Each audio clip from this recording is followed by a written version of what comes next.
Bismillahir-Rahmanir-Rahim. In the name of Allah, the Gracious, ever Merciful. First of all, I would like to thank all of the respected and honorable guests, MPs, right honorables,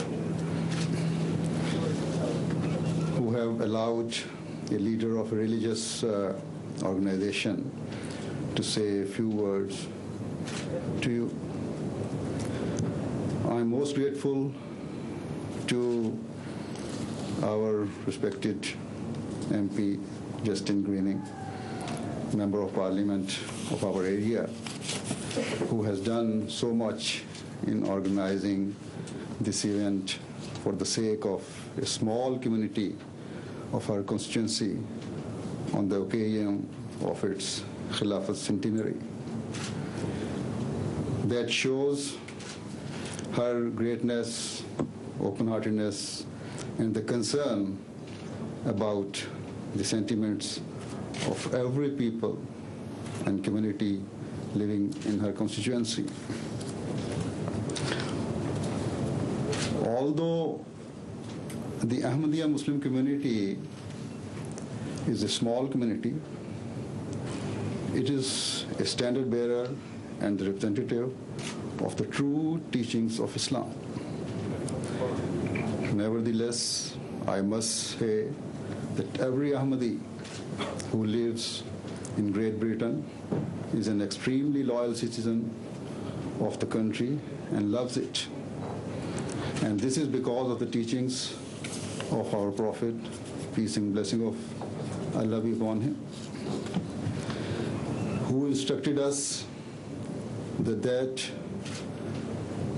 love of one's country is an integral part of one's faith. The teachings of Islam has been further elaborated and emphasized by the founder of the Ahmadiyya community, whom we believe as the promised Messiah and the reformer of this age. He said, while announcing his claim that God Almighty has placed two burdens upon me. One is right of God, and the other is right of God's creation. He went on to say that discharging the rights owed to God's creation was the most difficult and delicate challenge. With reference to Khilafat, you may fear that a time may come when history repeats itself, and that wars may start as a result of this form of leadership. Let me, however, assure you that although this accusation is laid against Islam, God willing, the Ahmadiyya Khilafat will always be known as the standard bearer of peace and harmony in the world, as well as be loyal to the country in which members reside. The Ahmadiyya Khilafat is also here to perpetuate and continue the mission of the Messiah and Mahdi, and so there is absolutely no reason to fear the Khilafat. This Khilafat draws the attention of members of the community towards fulfilling these two obligations for which the promised Messiah came, and as a result tried to create peace and harmony in the world. Now, because of the time constraint, I come to the subject matter. If we survey the last few centuries impartially, we will notice that the wars over that period were not really religious wars. They were more geopolitical in nature. Even in today's conflicts and hostilities amongst nations, we notice that they arise from political, territorial, and economic interests.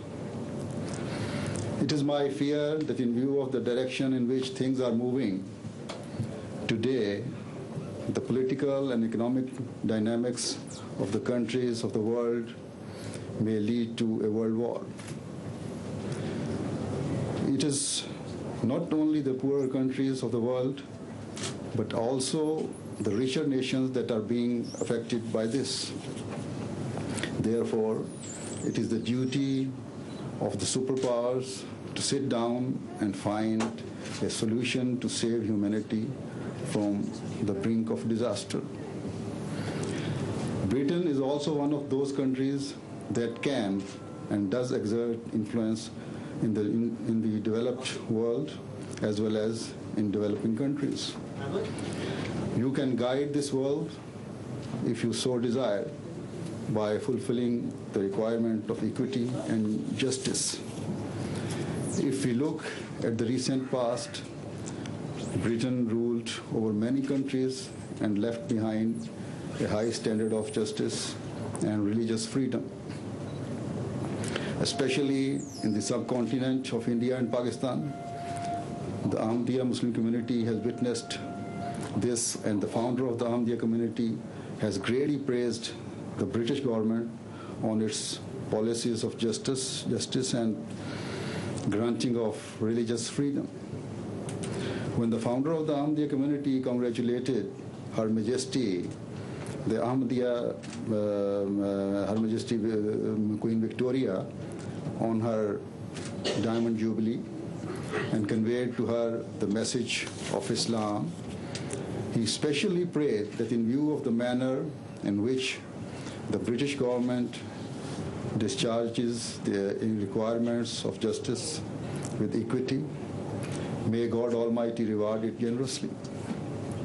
So our history shows that we have always acknowledged this justice whenever displayed by Britain, and we hope that in future too justice will remain a defining characteristic of the British government, not only in religious matters but in all respects, and that you never forget your good qualities of the past.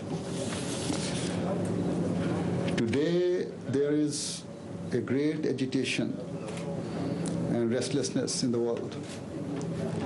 We are seeing small-scale wars erupting, while in some places the superpowers are claiming to try and bring about peace. If the requirement of justice are not fulfilled, the conflagration and flames of these local wars can escalate and embroil the whole world. Therefore, it is my humble request to you to save the world from destruction.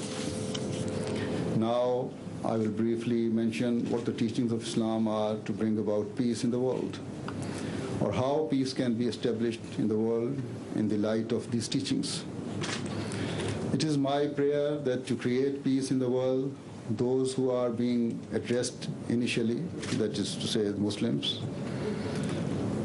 may be able to act upon them, but it is a duty of all the countries of the world, all the superpowers or governments, to act upon.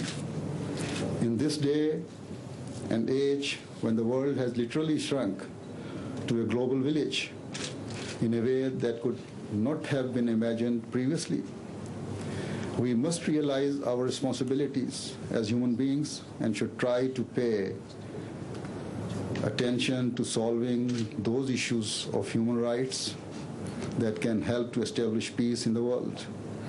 Clearly, this attempt must be based on fair play and on fulfilling all the requirements of justice.